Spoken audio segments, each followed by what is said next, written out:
That's my family's 3,000 acres you're standing on.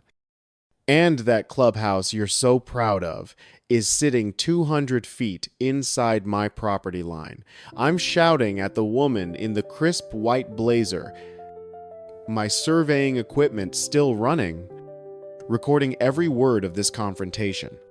She doesn't even blink, just adjusts her designer sunglasses and pulls out a gold-trimmed tablet like it's some kind of royal scepter. Actually, Mr. Holloway, you're the one trespassing on our maintenance zone. She fires back, her voice dripping with 20 years of unchallenged authority. I'm Catherine Vale, president of Pinewood Estates, HOA, and if you don't remove yourself from this property in the next 10 minutes, I'm calling the sheriff to have you arrested for harassment. Behind her, a security guard in a ridiculous uniform is already reaching for his radio, treating me like some vagrant who wandered onto sacred ground. I can see the white vinyl fence stretching deep into the forest, my forest cutting off 500 feet of land that's been in my family since 1872. Call whoever you want. I say, pulling out the original 1865 survey map that's about to blow her perfect little world apart. Because by tomorrow morning, you and your entire board are going to discover that your luxury clubhouse, your tennis courts, and at least 20 of your million-dollar lakefront homes are built on stolen ground. And I have 50 years of documentation to prove it. Her face goes pale, just for a second. Then that practiced smile returns the one that says she's crushed people like me before. What she doesn't know is that I'm not some confused heir. I'm a professional property appraiser who spent 15 years hunting down exactly this kind of fraud for high-stakes clients. And the woman who thinks her white blazer and gold tablet make her untouchable just made her first fatal mistake. She built her empire on my family's land. And I have the receipts. I'm standing on the porch of what used to be my uncle's cabin on a cold November morning in 2024, watching the most spectacular implosion of entitlement I've witnessed in my 38-year career. Across the valley, a woman is being led toward a police vehicle in handcuffs, her designer blazer rumpled, her carefully constructed authority disintegrating with every step. She's not crying because someone died. She's crying because 2 state investigators just arrested her for embezzlement, forgery, and environmental crimes that could send her to prison for 8 years. That woman is Catherine Vale, self-proclaimed Queen of Pinewood Estates, HOA president for 20 consecutive years, and the architect of the most audacious land theft scheme Montana had seen in decades. She's currently realizing that the squatter she tried to intimidate has just destroyed her entire criminal empire, using nothing but a 50-year-old survey map and 15 years of professional expertise. I didn't set out to become a crusader for property rights or expose a multi-million-dollar conspiracy. Didn't want to spend 6 months unraveling fraud that stretched across county lines and involved corrupt officials who thought their positions made them untouchable. All I wanted was to settle my uncle's estate and return to my quiet life appraising properties in Seattle. But Catherine started this war. She showed up at my property line demanding fines for violations I never committed, treating me like some confused outsider who didn't understand how things worked in her valley. And if there's one thing 15 years as a professional appraiser taught me, it's that you don't fight property fraud with anger, you fight it with documentation, precision, and the cold hard truth of boundary lines.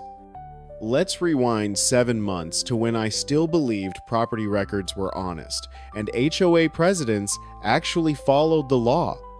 The heavy manila envelope sat on my mahogany desk like a ticking time bomb of family history and legal obligation.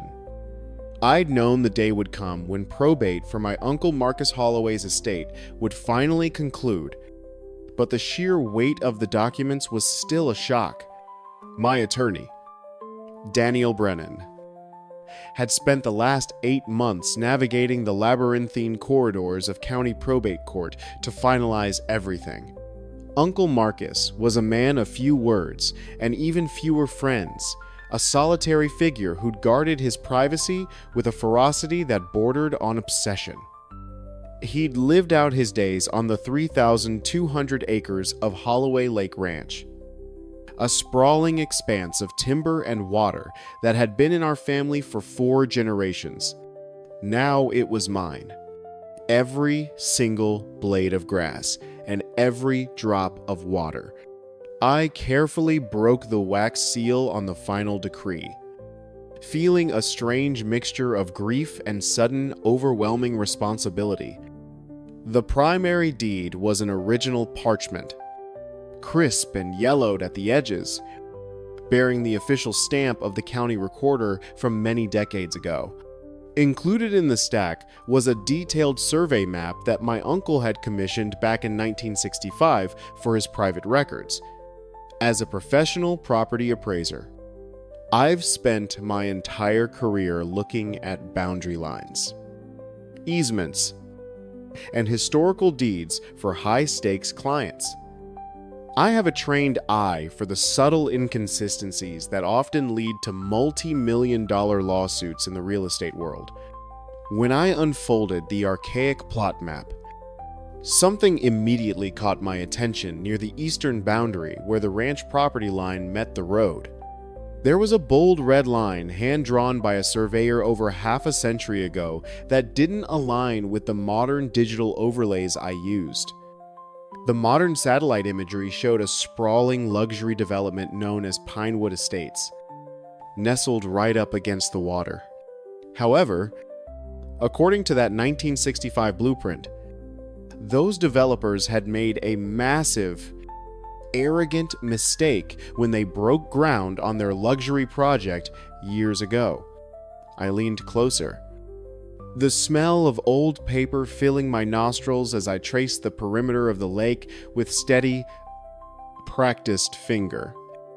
The Pinewood Estates clubhouse, their elaborate gated entrance, and at least 20 of their most expensive lakefront homes appeared to be sitting on my land.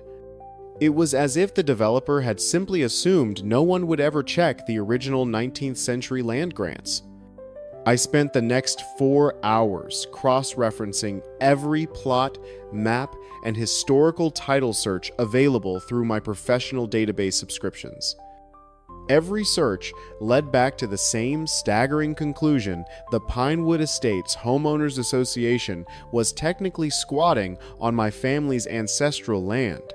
To my astonishment, Uncle Marcus had consistently paid property taxes on the full 3,200 acres without a single protest, even as the HOA built their tennis courts on his soil.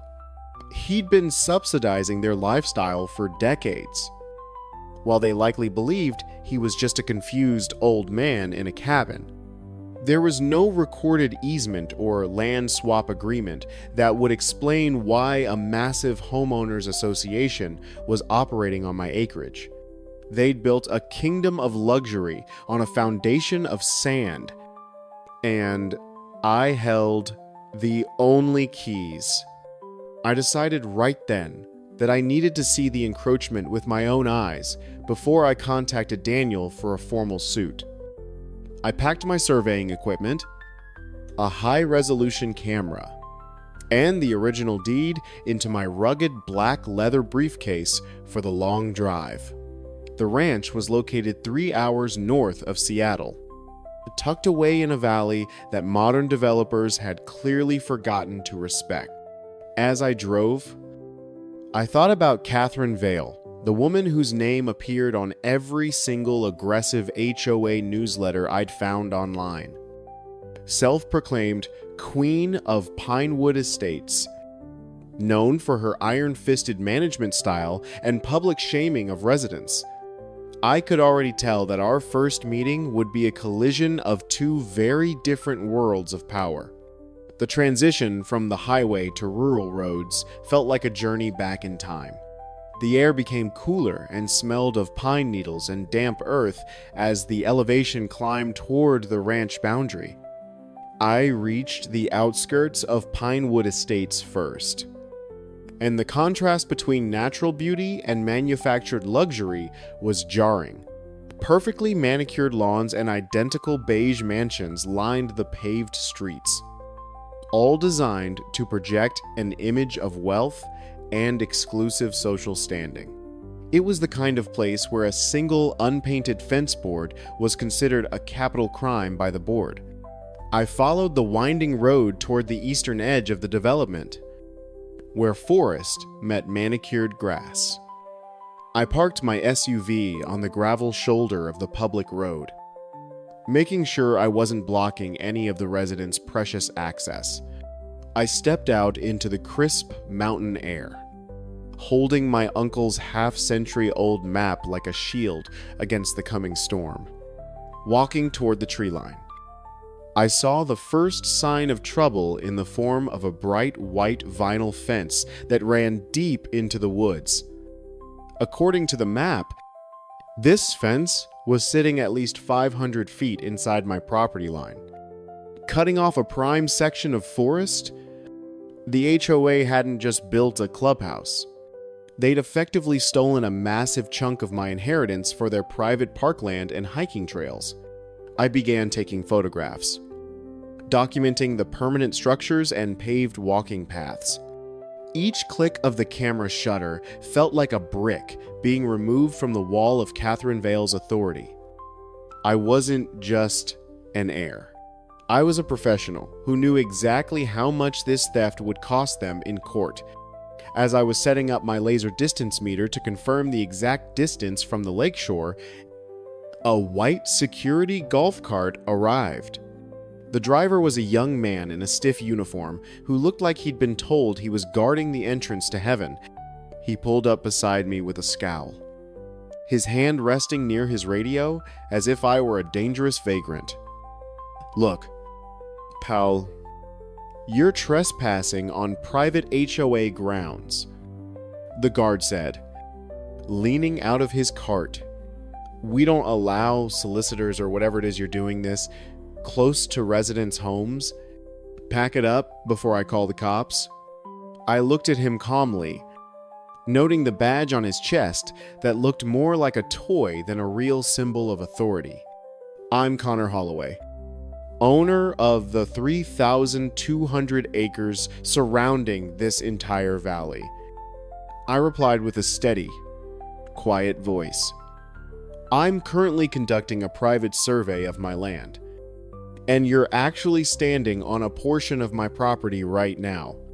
The guard laughed a short, condescending sound. "The Vale family has run this lake for 20 years. I think they know where their line is," he retorted, eyes narrowing. "If you don't move that truck in 10 minutes, I'm calling the president. And she's not going to be nearly as nice as I'm being." I simply smiled, tucked my map under my arm, and told him that calling the president was exactly what I was hoping he would do. I waited by the fence line, watching the guard frantically speak into his radio while I continued recording GPS coordinates of the site. I knew that the moment she arrived, my quiet life as an appraiser would be over and the real war would begin. I stood my ground, watching a black Mercedes SUV tear around the corner. The vehicle came to a screeching halt just inches from my bumper, kicking up a cloud of dust that coated my polished boots. A woman stepped out with the kind of calculated elegance that screamed of inherited status and complete lack of empathy for others. She was wearing a crisp white blazer and holding a gold-trimmed tablet as if it were a scepter of her office. This was Catherine Vale, and the air around her seemed to vibrate with a toxic mix of entitlement and simmering rage. She didn't look at the land or the fence or the beauty of the lake. She looked at me like I was a stain on her perfectly white carpet. Her eyes flashed with realization that I wasn't leaving, and she adjusted her designer sunglasses. "I'm Catherine Vale, president of the Pinewood Estates Homeowners Association," she announced, voice dripping with practiced condescension as she marched toward me. "I don't know what kind of game you think you're playing in our maintenance zone, but you're about to find out how expensive it is to cross me." I felt a cold, professional calm settle over me as I reached into my briefcase for the legal documents I'd prepared. She had no idea that I wasn't a squatter or a confused hiker, but the man who legally owned the ground beneath her expensive heels. The engine of her car was still idling, a low growl that matched the tension of the moment. I handed her the first of many legal notices she would receive today. "Actually, Mrs. Vale, I think you'll find that the cost of crossing me is significantly higher," I said, watching her face turn a deep shade of red as she glanced at the paper. She didn't even read it before crumpling it in her manicured hand, her jaw tightening as she stepped into my personal space. The security guard stood behind her, emboldened by her presence, while the silence of the lake was broken only by the sound of my camera clicking. This was the moment the trap was set, and she was walking into it with her head held high and her ego leading the way. I realized then that she wasn't just a neighbor. She was an architect of massive fraud that was about to crumble.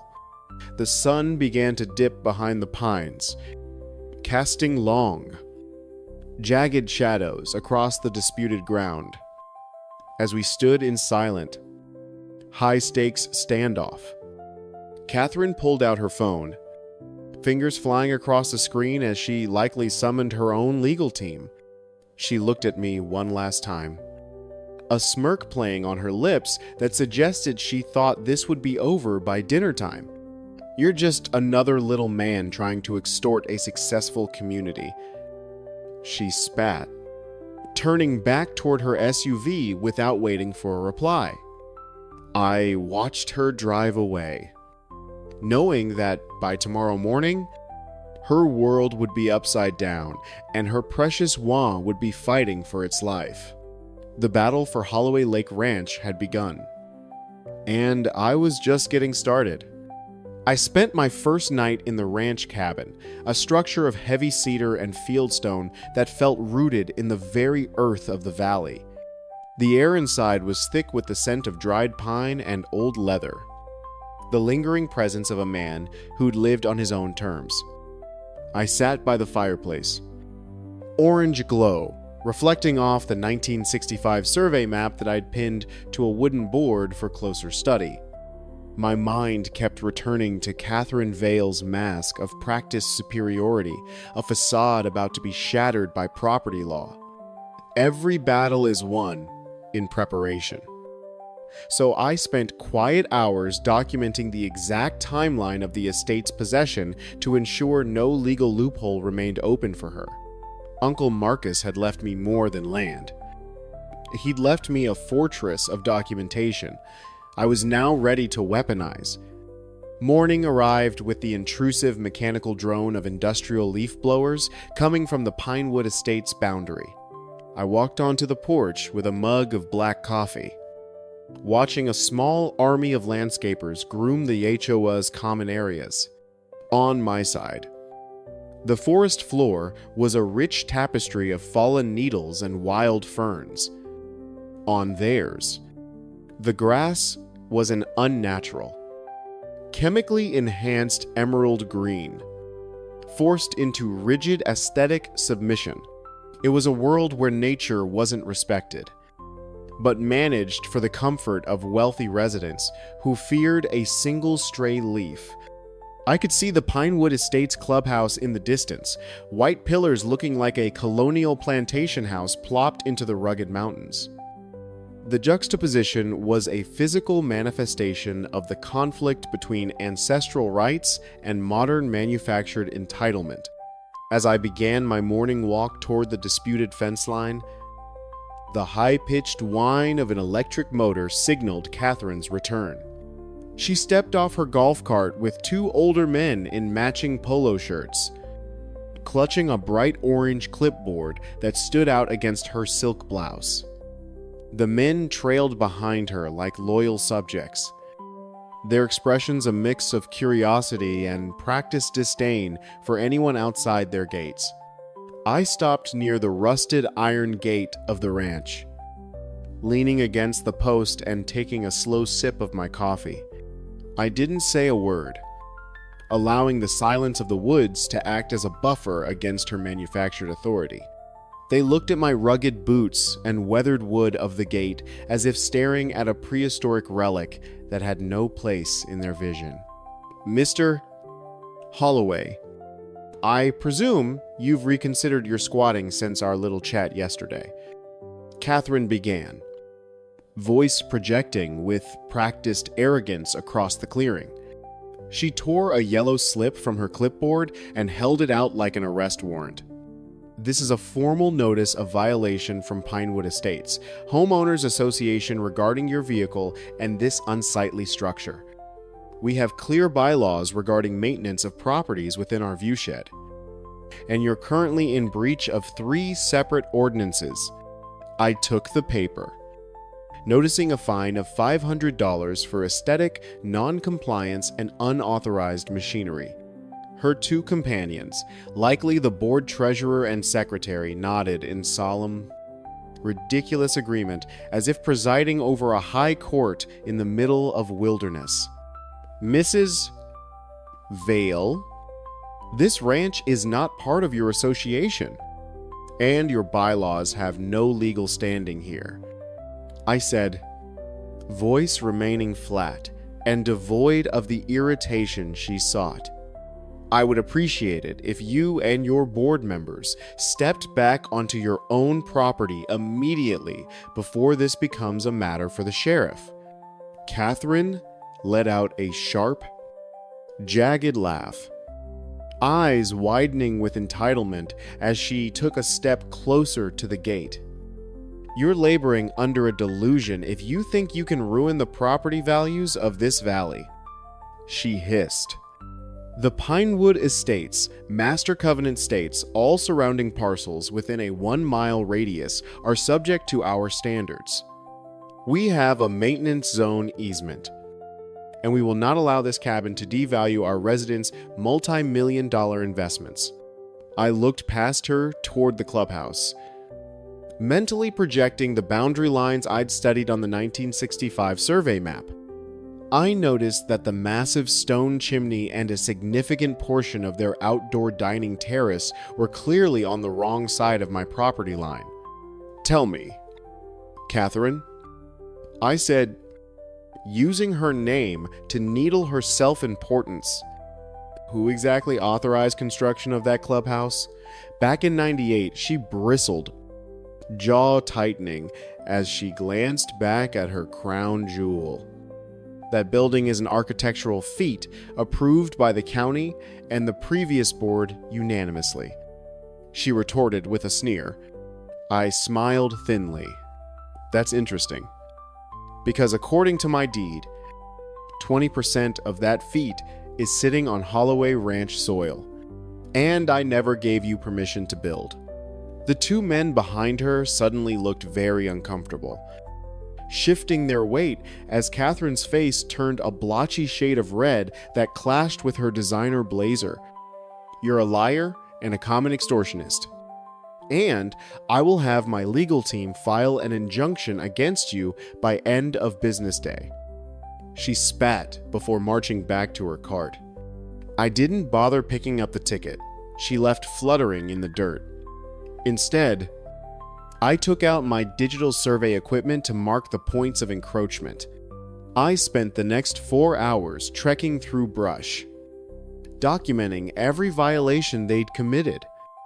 I found where they'd diverted a natural stream for a decorative waterfall on their 10th hole, an action that likely violated state environmental protection laws. Every discovery was a new layer of evidence. By afternoon, I had a digital file containing enough evidence to bankrupt Pinewood Estates HOA 10 times over if I chose to pursue every minor infraction. I sat at my laptop and drafted a formal notice to vacate and restore, citing the specific 1965 survey and lack of any recorded easements. This wasn't just about a $500 fine anymore. It was about reclaiming the dignity of the land and the memory of my family. I knew the next few days would bring legal threats and social media smears. But Catherine had forgotten one simple rule of high-stakes real estate. You never build your throne on someone else's land, especially when that owner knows the law. I stood on the porch, watching the sun dip, and realized that in this valley, I was the law. I woke up the next morning to a sound that felt like a serrated blade cutting through the silence of the valley. It was the low, rhythmic thrum of a heavy diesel engine, vibrating through the cedar floorboards of the cabin and rattling glass in the windows. I stepped out onto the porch, still clutching a lukewarm mug of coffee, to find a commercial-grade brush hog idling just 20 feet from my front gate. Behind it sat a massive dump truck and a crew of 4 men in bright orange vests, already beginning to unload rolls of sod and pallets of decorative river rock. It was a full-scale invasion disguised as a landscaping project. And I knew exactly who'd ordered the strike. Catherine Vale wasn't just making good on her threats. She was attempting to physically colonize my land before I could file a formal injunction in court. I walked down the steps with measured, deliberate pace, boots crunching on dry needles. As I approached, the crew foreman, a burly man with a sun-beaten face who looked like he'd spent his entire life taking orders from people with more money than sense, climbed down from the cab with a sigh of annoyance. "You're currently trespassing on private property," I said, voice projecting over the dying roar of the machine. "I'm Connor Holloway, owner of this ranch, and I'm ordering you to remove your equipment and your crew from this land immediately." The foreman looked at me, then at a laminated work order on his clipboard, before shaking his head with a look of bored indifference. "Look, buddy, I just go where the check tells me to go," he replied, pointing a calloused finger toward the Pinewood Estates clubhouse. "The lady in the white SUV, Mrs. Vale, told us this was a maintenance zone cleanup and that the owner was an eccentric relative who wouldn't mind us tidying up the viewshed. We've got a contract to level this brush, install a $500 flower bed, and clear the sightline for residents on the hill." I felt a flare of cold anger at her blatant lie, the way she'd characterized me as a confused relative to justify her theft. It was a calculated move designed to create a fait accompli, a situation where the land was already altered, making it harder for a judge to order its restoration later. I reached into my pocket and pulled out my phone, dialing Daniel Brennan while maintaining eye contact with the foreman. "Daniel, I have a crew on the property right now trying to level the forest for the HOA. I need you to contact the county sheriff immediately and inform them that active trespass and destruction of property is in progress." I put the phone on speaker so the foreman could hear my attorney's sharp, professional response. Daniel didn't hesitate. He confirmed he was already drafting the emergency stay and would have Sheriff Robert Hayes on site within 20 minutes.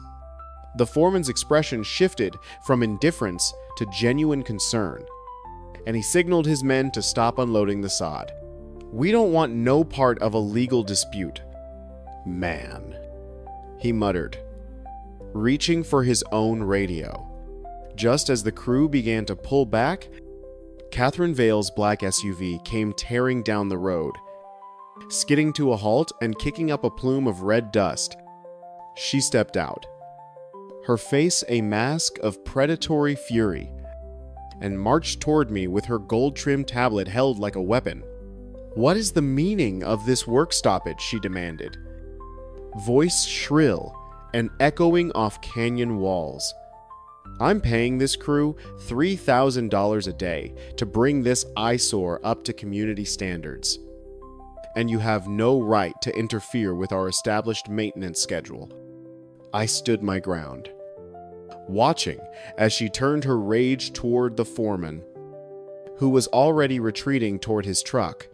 She was the picture of unhinged entitlement, a woman who believed her will was synonymous with the law of the land. "Catherine, I told you yesterday that your jurisdiction ends at the fence line," I said, stepping between her and the equipment. "This is not a maintenance zone. It's a 3,200-acre private ranch. Every foot of soil your machines disturb will result in a separate civil suit for damages. And my attorney is already on the phone with Robert Hayes." She laughed, a sharp and brittle sound that lacked any real mirth as she adjusted her designer sunglasses.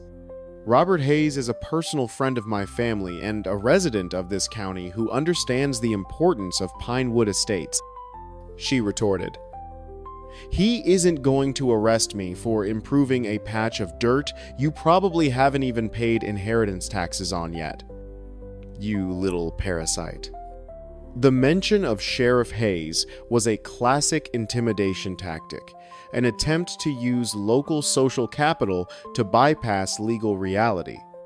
I simply checked my watch, knowing that the sheriff was a man who valued his badge far more than a dinner invitation to the Vale estate. As if on qui, a white patrol car with the county star on the door pulled up behind Catherine's SUV, its lights flashing in the morning sun.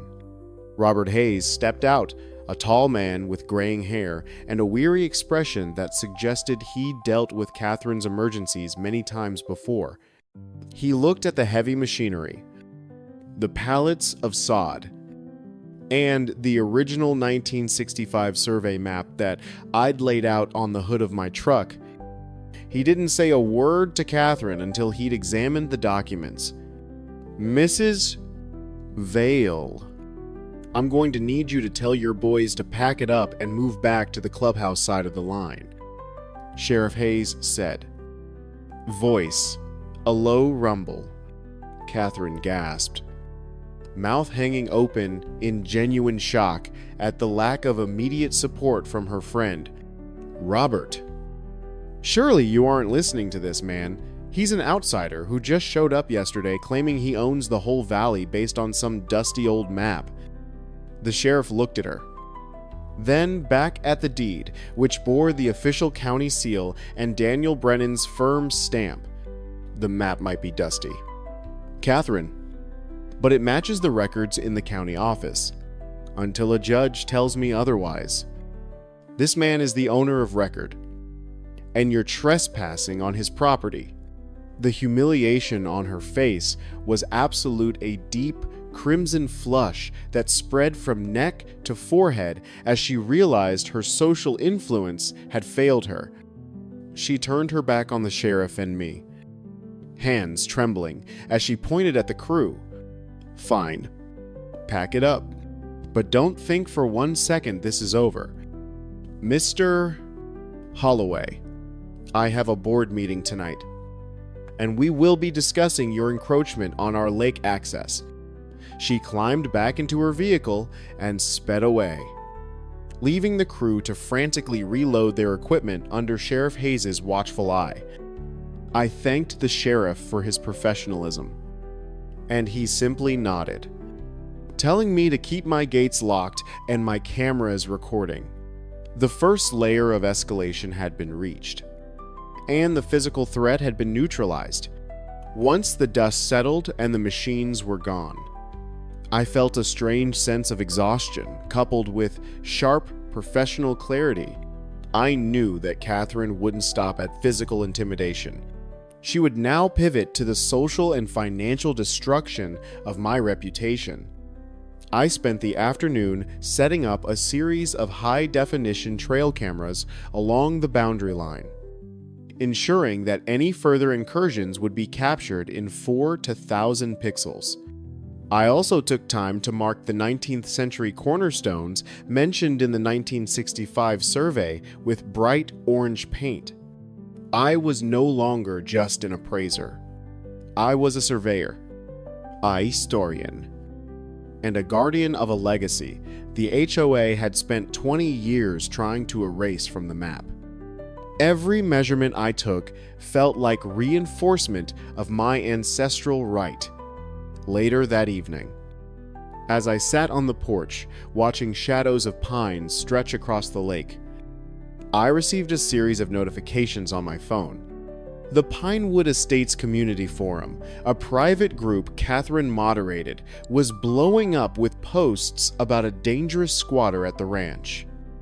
There were photos of my truck, my cabin, and even a blurred image of me standing near the gate, accompanied by warnings to keep children away from the area. This was the second layer of her attack, the weaponization of the community's fear and their obsession with property values. It was a cowardly tactic, but one that was highly effective in a neighborhood where social standing was everything. They were building a narrative that cast me as the villain in their manicured fairy tale. I knew I needed to find a way to reach the reasonable members of the community before Catherine's poison took permanent hold. I looked through the HOA's public tax filings on my laptop and found the name Helen Morrison, the treasurer who'd been noted for her dissenting opinions in the last 3 board meetings. I drafted a polite, professional email to her, attaching a digital copy of the 1965 survey and the letter of representation from Daniel Brennan. I didn't ask for a favor. I simply provided her with facts that Catherine was likely withholding from the rest of the board. I wanted her to see the liability currently sitting on the HOA's books, a liability in the form of a clubhouse that was 20% on my land.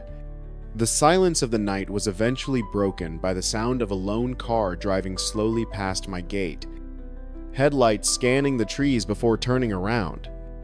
I knew the harassment was only beginning, and that Catherine Vale would not go quietly into the night as long as she had the support of her board.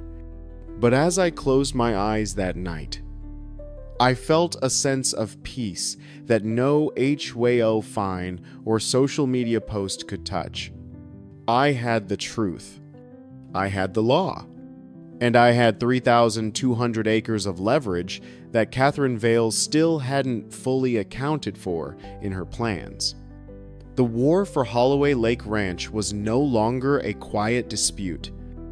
It was a public explosion. And I was the one holding the fuse. The morning air at the ranch felt heavier than usual, as if the very atmosphere was saturated with tension of the brewing conflict.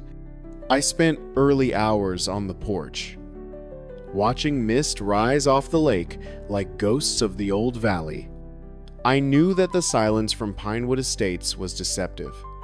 Catherine Vale was likely crafting her next move behind closed doors. My laptop was filled with notifications from the local community forum, where my name was being dragged through the mud by people who'd never met me. They called me a land grabber and a threat to their peaceful way of life, all based on lies spread by the HOA board. It was a classic isolation tactic, designed to make me feel like an unwelcome outsider in my own family's ancestral home. The mail arrived at noon, delivered by a postman who looked at me with a mixture of pity and suspicion as he handed over a stack of envelopes. Among the utility bills was a thick, certified envelope from the law firm representing Pinewood Estates, HOA. I opened it to find a formal notice of intent to file lien and a demand for $10,000 in unpaid assessments and legal fees. The document claimed that because my land was within the aesthetic influence zone, I was responsible for a decade of backdated maintenance dues. It was a preposterous legal stretch, a desperate attempt to cloud my title and pressure me into a settlement before the case reached a judge. I scanned the signature at the bottom, recognizing the aggressive handwriting of the association's lead attorney and Catherine's closest ally. As a professional appraiser, I knew that a lien could be a devastating weapon in a property dispute, even if eventually proven invalid. It could freeze my ability to get a mortgage or sell any portion of the land while litigation dragged on for years. However, I also knew the specific requirements for a valid HOA lien under state law, and Catherine Vale had bypassed every single one of them. She hadn't provided the required 90-day notice, nor had she proven that my property was ever part of the original master deed. I sat down at my desk and began drafting a point-by-point rebuttal, citing the lack of any contractual relationship between Holloway Ranch and their organization. I felt a surge of professional satisfaction as I cited the exact 1965 statute she'd ignored. Later that afternoon, the psychological warfare took a more physical turn when a group of teenagers on dirt bikes began circling my front gate. They were shouting insults and revving their engines, tossing empty soda cans over the fence and onto the gravel driveway. I recognized some of the faces from the missing children warnings Catherine had posted on the community board the night before. They were being used as proxies for their parents' frustration turned into foot soldiers in a war they didn't understand. I didn't yell at them or chase them away. Instead, I stood calmly on my porch and held up my camera, filming their license plates for my records. The sight of the lens was enough to send them scurrying back toward the safety of the paved Ochoa streets and their mansions. The isolation was supposed to break me, but it only served to sharpen my focus on the 1965 survey map. I walked down to the shore of the lake where water lapped gently against mossy rocks in fading light. From this vantage point, I could see residents of Pinewood Estates out on their expensive motorboats, enjoying the beauty of the water. They didn't realize that the very surface they were floating on was part of the 3,200 acres my uncle had protected. They saw a playground, while I saw a legacy that was being methodically chipped away by corporate greed and social entitlement. I felt a deep, resonant connection to the land that Catherine Vale could never understand, because her only value was in the property's price. As I was heading back to the cabin, a car stopped at the gate, a modest sedan that looked out of place among the luxury SUVs. An older woman stepped out, looking nervously toward Pinewood Estates' entrance before approaching the fence line. It wasn't Helen Morrison, but another neighbor who'd lived in the valley since the late 1980s and remembered my uncle. She didn't give her name, but she whispered that several residents were quietly questioning Catherine's aggressive tactics and the sudden increase in their special assessments. She's telling everyone, "You're going to drain the lake to build a factory," the woman said, voice trembling slightly. I thanked her for the information and assured her that my only goal was to protect the natural integrity of the lake. By evening, the smear campaign had reached a fever pitch with a public post from Catherine herself, claiming I'd threatened children on bikes. She'd cropped a photo of me holding my camera to make it look like I was lunging at them, a masterclass in digital manipulation. The comment section was a vitriolic mess of people calling for my arrest and suggesting the HOA should take my land through eminent domain. It was fascinating to watch the collective delusion of a community that believed their desire for a clean viewshed overrode fundamental rights of private ownership. I saved every single comment and post as evidence of a coordinated effort by the board to harass and intimidate a lawful property owner. I'd be lying if I said the constant barrage of hostility didn't weigh on me as shadows lengthened in the cabin. There's a specific kind of exhaustion that comes from being the target of a mob, especially one led by someone as relentless as Catherine. I thought about Uncle Marcus and the decades he'd spent in silence, enduring the slow encroachment of the developers while he sat by this very fire. He wasn't just being antisocial. He was being patient, waiting for someone with the professional skills to finally call their bluff and reclaim the land. I took a deep breath, the smell of wood smoke grounding me, and realized that my isolation was actually my greatest strength in this fight. I didn't need their approval to be right. I spent the rest of the night organizing my files into a comprehensive dossier for Daniel Brennan, including the fraudulent lien notice and the harassment evidence. I also began a deep dive into the HOA's public financial records, looking for any inconsistencies in how they handled their legal defense funds. My experience as an appraiser told me that a woman like Catherine Vale, so obsessed with control, likely had skeletons in her financial closet. I found a recurring payment to a shell company that seemed to coincide with construction of the clubhouse back in '98. It was a thread that, if pulled, could unravel the entire fabric of her leadership and expose the deep rot beneath the manicured grass. The moon rose over the lake, casting silver light on the disputed boundary where white vinyl fence met dark forest. I knew that tomorrow would bring a new level of conflict, perhaps the legal counterstrike I'd been preparing for since I arrived. Catherine Vale thought she was isolating me, but she was actually trapping herself in a cage of her own making, built with lies and overreach. I stood by the window, a lone figure in a 3,200-acre fortress, watching the lights of the mansions across the water. They were sleeping in houses built on stolen ground, under the rule of a woman who was losing her grip on reality. I was ready for whatever came next, because the silence was the storm. I took the 19th century boundary markers I'd found earlier and cross-referenced them with the 1965 map once more. Every time Catherine Vale tried to diminish my presence, I found a new way to solidify my claim on the earth. She coveted. The $10,000 demand sat on my desk, a piece of paper that would soon become evidence against her.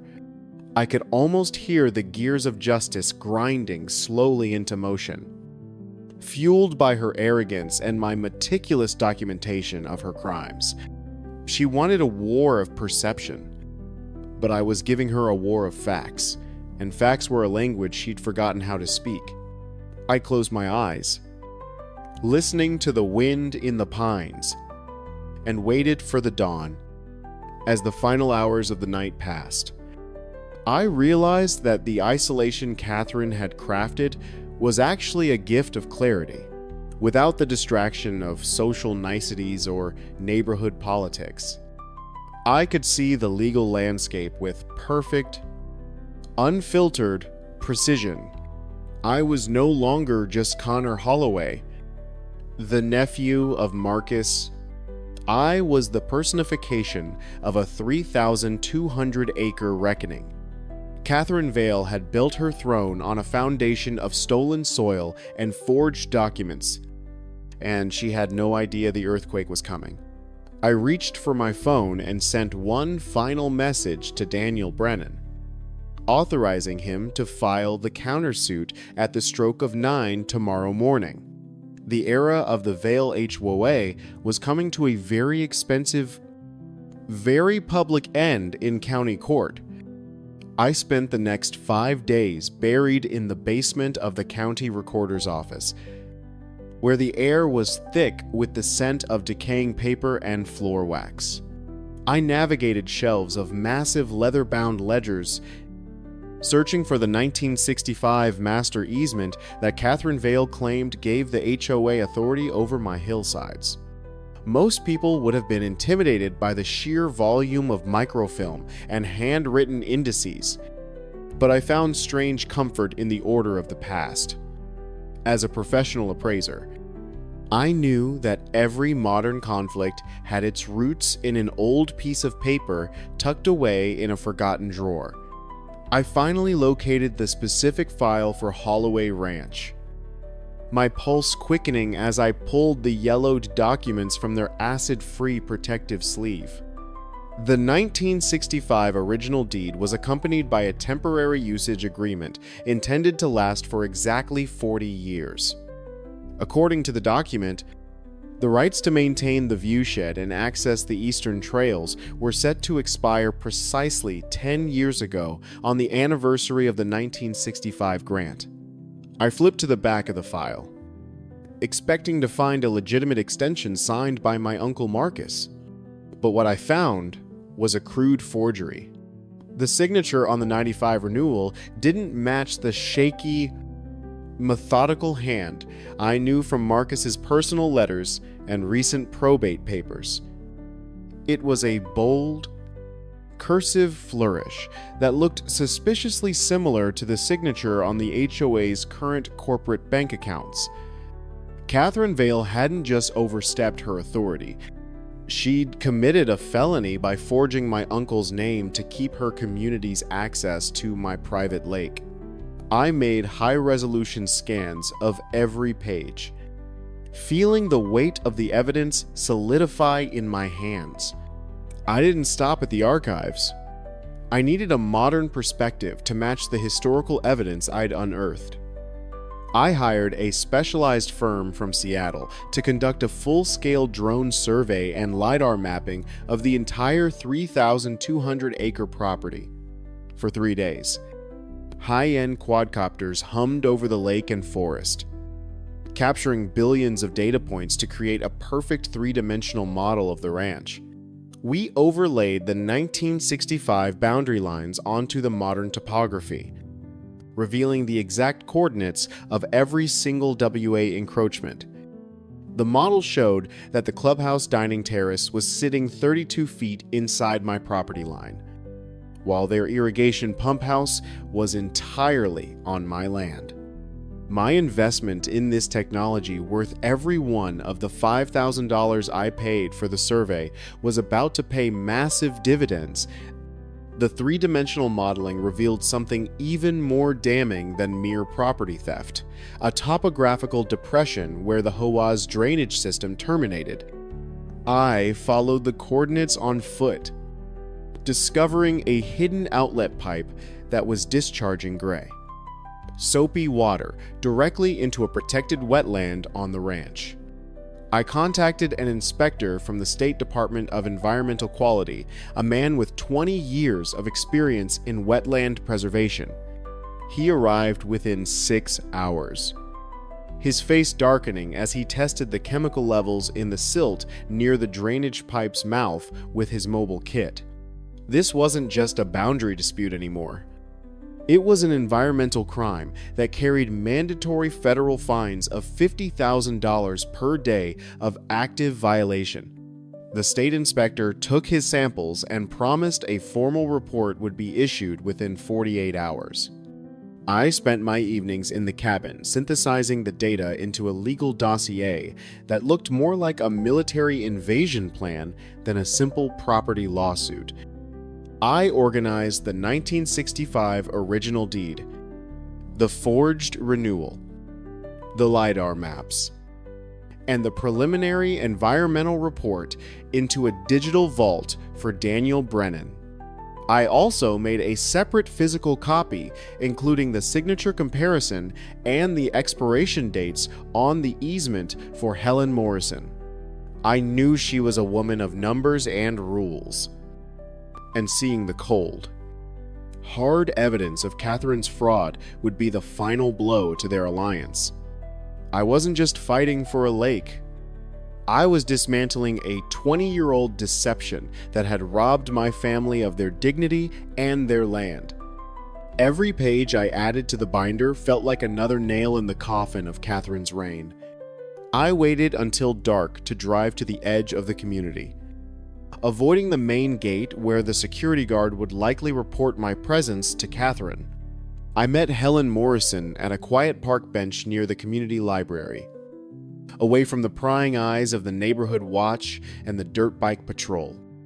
I handed her the envelope without a word. Watching her face pale as she reviewed the side-by-side comparison of the signatures, she realized that the HOA's entire legal standing was built on a lie that she'd unknowingly certified as treasurer for the last 5 years. "This is fraud," she whispered, hands trembling as she looked at the 10-year-old expiration date on the original 1965 easement. She looked at me with a mixture of terror and newfound respect for my thoroughness.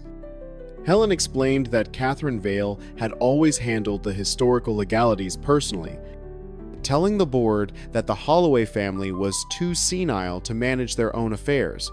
She confirmed that Catherine had authorized construction of the clubhouse extension without a secondary survey, claiming the 1965 lines were merely suggestions.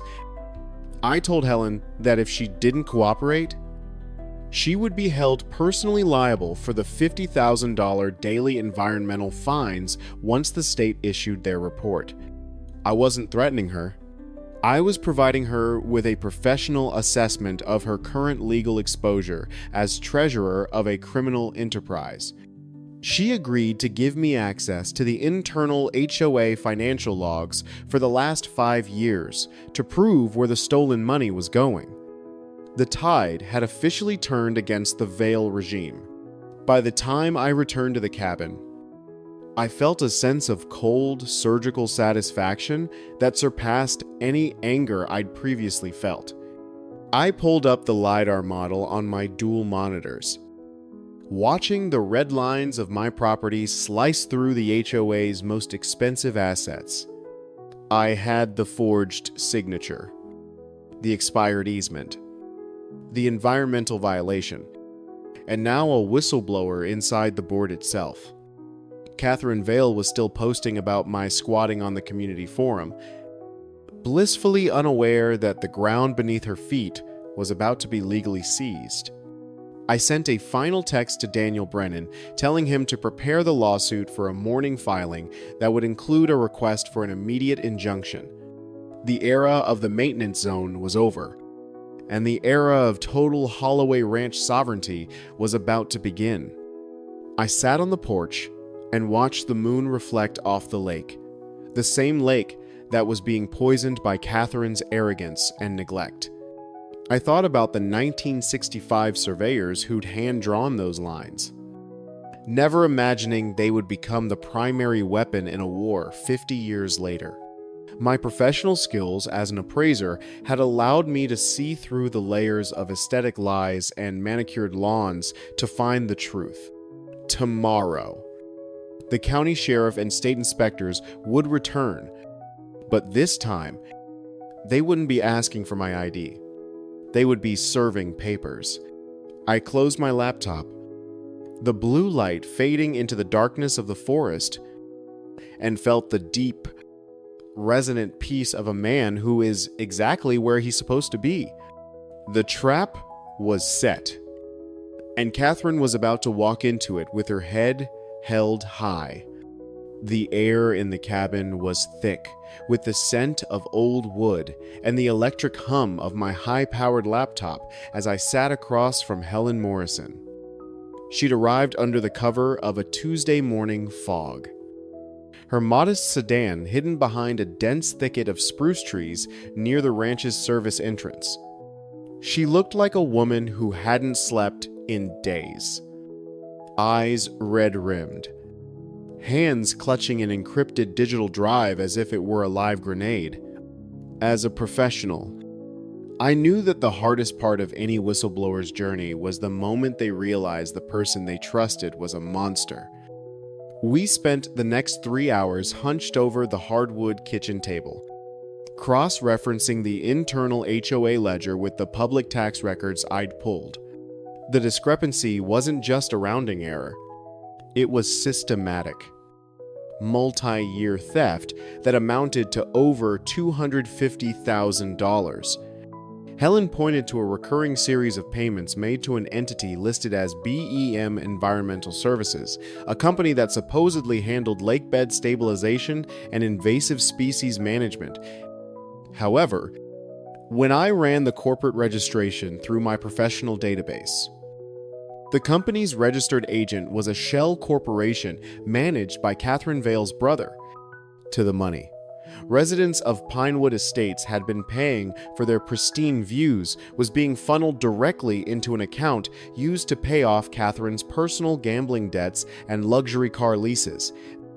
It was a classic embezzlement scheme hidden behind the complex jargon of environmental maintenance and the perceived authority of the HOA board. My experience as an appraiser had taught me that where there's smoke in the property lines, there's almost always fire in the financial records. We had the match. And now we had the fuel. The most damning piece of evidence was a series of internal emails Helen had recovered, where Catherine explicitly discussed the need to keep the old man in the cabin quiet regarding the clubhouse encroachment. She'd authorized a secret payment of $15,000 to a local contractor to adjust the visual markers of the property line during the '98 construction phase. It was a deliberate, premeditated act of land theft executed with the cold-blooded efficiency of a corporate raider. Catherine had known for over 20 years that her community was built on stolen soil, and she'd spent that entire time using resident fees to bury the evidence. I felt a surge of cold professional disgust as I realized how many families had been lied to so that one woman could maintain her hollow sense of social status. As we were finalizing the report, the sound of a heavy vehicle approaching the cabin broke the silence, followed by the aggressive slam of a car door. I looked out the window to see Catherine Vale marching up the path, accompanied by a man in a cheap suit who carried a leather portfolio. She didn't look like a woman on the verge of defeat. She looked like an inquisitor coming to burn a heretic at the stake. I told Helen to stay in the back room and keep the recording software running on my laptop. Then I stepped out onto the porch to meet the storm. Catherine stopped at the bottom of the steps, her face a mask of practiced icy arrogance as she adjusted her designer sunglasses. The man beside her stepped forward, clearing his throat with a sound that lacked any real conviction. "Mr. Holloway, we're here to serve you with a formal summons for a multi-million-dollar defamation and extortion lawsuit," Catherine announced, voice echoing off the trees. "Since you refuse to pay the $10,000 assessment and continue to harass our residents with drones and cameras, the board has authorized a full legal offensive to seize this property for public utility. I didn't reach for the papers." I simply leaned against the porch railing and looked at her with a level of pity that seemed to infuriate her more than anger ever could. "Catherine, you're standing on a 3,200-acre crime scene. and you've brought a process server to a forensic audit." I replied, "I reached into my black leather folder and pulled out a 10-page dossier bound in professional blue cardstock. I tossed the folder onto the bottom step, and the man in the suit instinctively reached down to pick it up, his professional curiosity outweighing his loyalty to his client.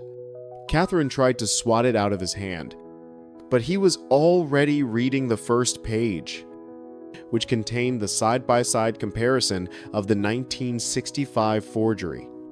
On page 3, you'll find the bank records for BEM Environmental Services. And on page 6, you'll find the state inspector's report on the $50,000 daily environmental violations." I said calmly. I watched as the color drained from Catherine's face, her mask finally cracking to reveal the panicked, cornered animal beneath. She didn't even look at the man in the suit. Her eyes were fixed on me, burning with a toxic mixture of hatred and absolute soul-crushing realization. Catherine Vale had spent 20 years building a kingdom of manicured lawns and forced conformity, but she'd forgotten that the land always remembers its true owner. I'd fulfilled my promise to Marcus, not through anger, but through the meticulous application of the law and the courage to stand alone against a crowd. The 3,200 acres were finally at rest. And so was I, ready for the next chapter of a life defined by the truth. The architecture of the piece was simple. It was built on the ground I stood on, and that ground was firm.